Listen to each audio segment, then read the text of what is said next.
There's no doubt in my mind that Apple is better now than it has been for years. And the proof of that to me is that the last great laptop that I think they made before the M1 stuff was this guy. This is the 2015 15-inch MacBook Pro. It's the upgraded model, so it's got slightly better graphics, things like that. It's a great computer. I've had it since it was almost new, so I bought it secondhand, but I bought it like a month or so after it came out. I think I paid like 1,300 quid for it. It served me well. Before this, I had an iMac and a MacBook Air. This really launched my ability to edit video, but it's a bit long in the tooth now. It needs a refresh. There's some cosmetic issues. That screen doesn't look good. The fans, I just think, are caked in dust. The CPU and GPU probably got really gnarly, crusty, old thermal paste on there. Both of the speakers have gone, and the battery is pretty much fucked. But I think if I replace the battery, if I replace the speakers, if I sort out the thermal paste, give it a good clean out, sort that screen, because we don't want that, I think this can be a really good computer again. And I think it's something that I can actually use. At the moment, I use the MacBook Air, the M1 version, and I use that when I'm on location. And the only two things I do with it really are backup footage to multiple drives and tether to Capture One if I'm doing photography. The Studio is my main computer now, and it's great. And I have no complaints about the M1 ecosystem at all. I just don't want to have so many computers about. I just think that the M1 Air is a bit too much and a bit too little in the same sentence. This has an SD card reader, it's got a couple of USB-A ports, it's got MagSafe, which are all really nice things when you're on location, especially when you're tethering. Yes, I know the newest computers have that. I'm not going to spend a load of money on buying a really powerful laptop when I don't need it. I also don't think I need the M1 because it's actually more powerful than what I need it to do. So I'm thinking and get rid of the M1, so I cash that in and use this guy again. But I need to see if it will hold up. So I bought the bits, speakers, battery, some thermal paste, and I've got some alcohol and some wipes and stuff to try and clean off this screen. I've seen it done. Some people use Listerine. Interesting. And so I'm going to take it apart, clean it up, bring you along for the ride. Maybe you'll learn something, maybe it'll just be interesting, maybe it'll just be a little bit of fun. But yeah, let's get into it. If I'm being entirely honest, I can't be bothered doing this, but I want the results, and it's interesting. It's an interesting thing to do. I've got the iFixit. It's not the smallest, not the biggest. I think it's got everything I need. That's a little tray. That'll help organise some of these screws. I've got some alcohol here. Cotton buds. Where are the cotton buds? The first step is taking the back off. Yeah, let's look at iFixit. Difficult. Well, that's good to know. These two are a different length. This is going here. The rest are the same length, so they can just go where they like.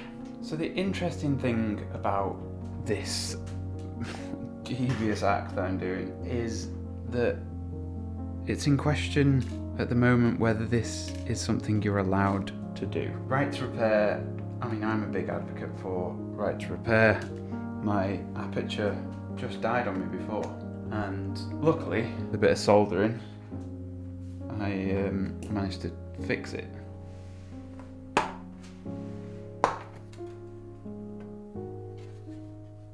Oh, she's dusty. Wow. Look how bad that battery is. Oh, it's gross. Oh, I should have done this a long time ago. It's gross. Just mountains of fluff. Peel back the sticker covering the... Do you know what I need to get? I need to get grip. No, I need to get the sponges and stuff. I forgot about those. So I'm pretty sure you're not supposed to use a vacuum on this, but I'm going to. Next is the battery. Peeling this cover off. Disconnecting it. You're gonna hit it with the back.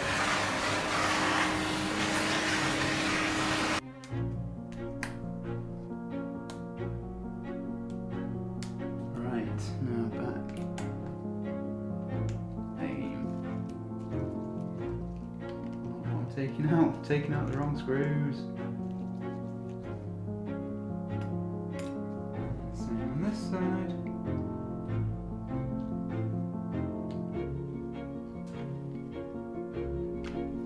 Whew.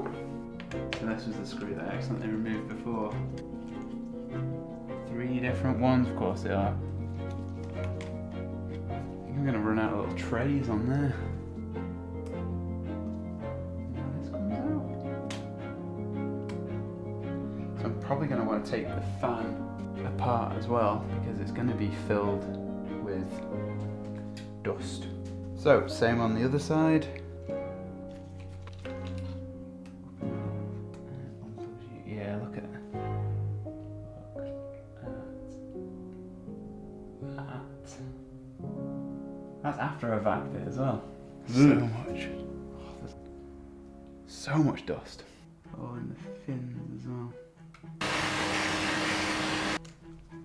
SSD out. Okay, I see it. There we go. This is going to take out the I/O board.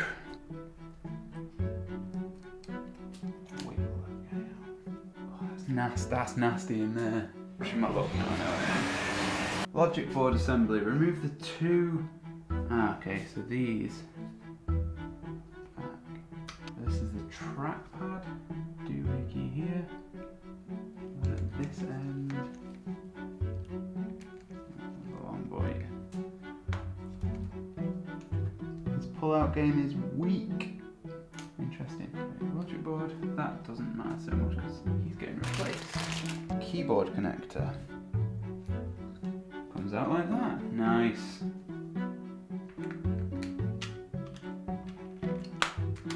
Look at the dust on that. That's gross. That's really gross. So guess what's in here? This here is one of my contact lenses, and it's somehow found its way inside this computer. These are spicy pillows. Okay, 2 battery retainers. So this is where my method is going to differ somewhat.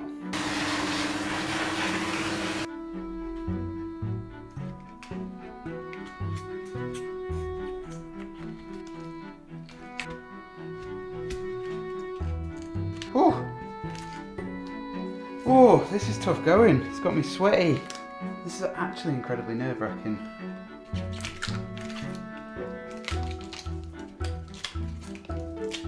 Oh, that was a battle. Also, be gentle with me in the comments, because as much as I like taking things apart, I'm not exactly saying I'm good at it. Very much master of the bodge job. So the one in the example doesn't have the graphics card, where this one does, but I still think it's basically the same. Just loosen these tensioners equally. I don't know if that's something you absolutely have to do, but it's something that I was told to do. Oh, look at that. It's crusty. It's crust central. Right, so I need to clean this off. Okay, that needs to chill out for a minute, just to dry off. I've never had to apply thermal paste before, so I'm going off the wisdom of others. This is Thermal Grizzly, which I believe is a reputable brand. Let's put a little bit of this on. Now, I don't really know how much to put on, so we're sort of guessing here. I'm gonna spread it out because I feel like, I don't know, it just feels, yeah, I don't know why, that just feels better to me. I may be completely wrong.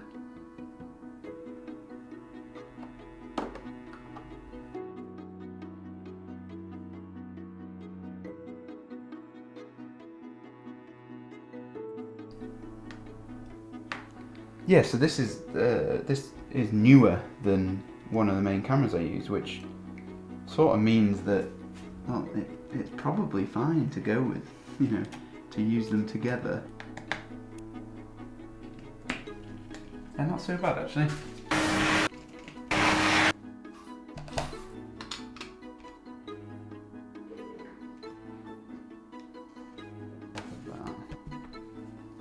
turned on.